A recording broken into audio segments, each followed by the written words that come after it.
Objectives of accounting. तो जो सबसे पहला हमारा ऑब्जेक्टिव है वो है to keep systematic record of business transactions.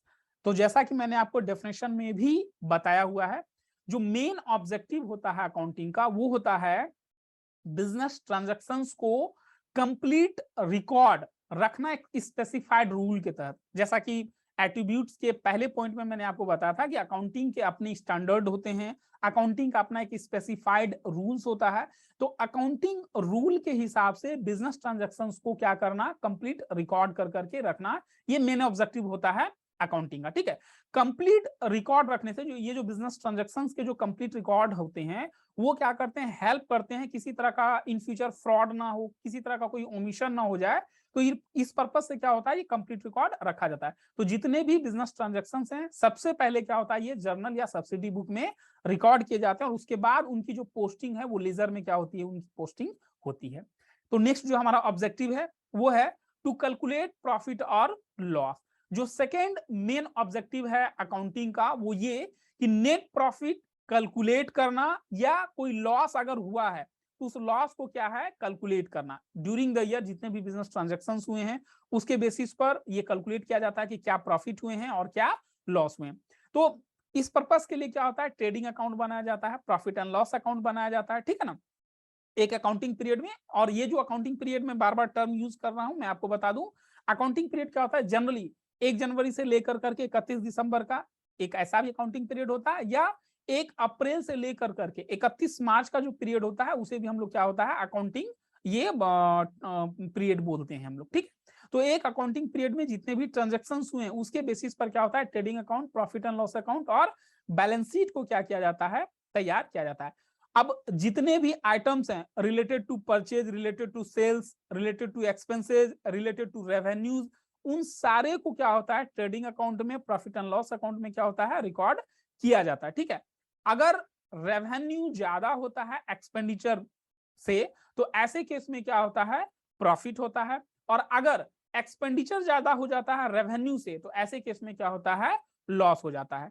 तो इस तरीके से क्या होता है, जो बिजनेसमैन है वो डिफरेंट इंफॉर्मेशन को ट्रेडिंग और प्रॉफिट एंड लॉस अकाउंट के जरिए क्या होता है, वो इंफॉर्मेशन गैदर कर सकता है। जैसे कि उसने कितने गुड्स का परचेज किया है एक पर्टिकुलर पीरियड में, उसने कितने गुड्स का परचेज किया है एक पर्टिकुलर पीरियड में, उसने कितने गुड्स का सेल किया है, कितना गुड्स उसका अनसोल्ड रह गया, कितने वैल्यू का गुड्स उसका अनसोल्ड रह गया है। ठीक है, जो डिफरेंट डिफरेंट हेड्स हैं उसमें क्या क्या एक्सपेंडिचर किया गया है, तो ये सारे इंफॉर्मेशन क्या होते हैं, इसके जरिए क्या होते हैं, पता चल जाते हैं। तो इस तरह के इंफॉर्मेशन को अटेंड करने के लिए बिजनेसमैन क्या होता है, एक इफेक्टिव, अगर ये सारी इंफॉर्मेशन उसके पास है तो वो क्या है, एक्सपेंडिचर पर एक इफेक्टिव कंट्रोल कर सकता है। अगर कहीं पे एक्सेस एक्सपेंडिचर हो रहा है तो उसको वो कंट्रोल कर सकता है, रिड्यूस कर सकता है, कम कर सकता है।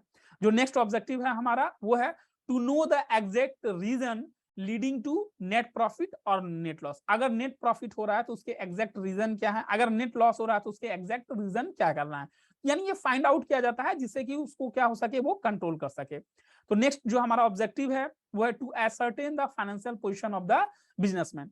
किसी भी बिजनेसमैन के लिए सिर्फ यह जानना ही जरूरी नहीं होता है कि क्या उसको प्रॉफिट हुआ है और क्या लॉस हुआ है, इतना ही इंफॉर्मेशन उसके लिए सफिशिएंट नहीं होता है। बिजनेसमैन को साथ में यह भी जानना होता है कि जो उसका बिजनेस, उसका फाइनेंशियल हेल्थ कैसा है। ठीक है, अब फाइनेंशियल हेल्थ कहने का मेरा मतलब यह है कि जैसे प्रॉफिट एंड लॉस अकाउंट तैयार किया गया, ट्रेडिंग अकाउंट तैयार किया गया, तो इसके बाद एक और स्टेटमेंट तैयार किया जाता है जिसको कि हम लोग बोलते हैं बैलेंस शीट। बैलेंस शीट से क्या होता है, हमें एसेट की वैल्यू पता चल जाती है। एक साइड में हमारा एसेट होता है और दूसरे साइड में क्या होता है, हमारा लायबिलिटीज होता है, लायबिलिटीज एंड कैपिटल होता है। तो बैलेंस शीट के जरिए एसेट की वैल्यू पता चल जाती है और डिफरेंट डिफरेंट क्या क्या एसेट्स हैं वो पता चल जाता है। इसके अलावा क्या क्या लायबिलिटीज हैं, कितना कैपिटल हमारे पास है, ये सारा क्या होता है, पता चल जाता है। बेसिकली हम ये कह सकते हैं कि जो बैलेंस शीट है ना वो एक स्क्रीन पिक्चर है जो किसी भी बिजनेस ऑर्गेनाइजेशन का, किसी भी बिजनेस का फाइनेंशियल पोजीशन को क्या होता है, वो क्विकली क्या है, वो बता सकता है। ठीक है, तो इस तरीके से ये बैलेंस शीट तैयार किया जाता है और इससे बैलेंस शीट के जरिए हमें ये भी पता चलता है कि डेटर्स उन्हें कितना अमाउंट रिकवर करना है, क्रेडिटर्स को कितना अमाउंट पे करना है। ठीक है, कैश इन हैंड का पोजीशन क्या है, बैंक में कितना कैश हमारे पास पड़ा हुआ है, क्लोजिंग स्टॉक क्या है हमारे पास, फिक्स्ड एसेट हमारे पास क्या है, ये सारी चीजें क्या है बैलेंस शीट के जरिए पता चल जाती है।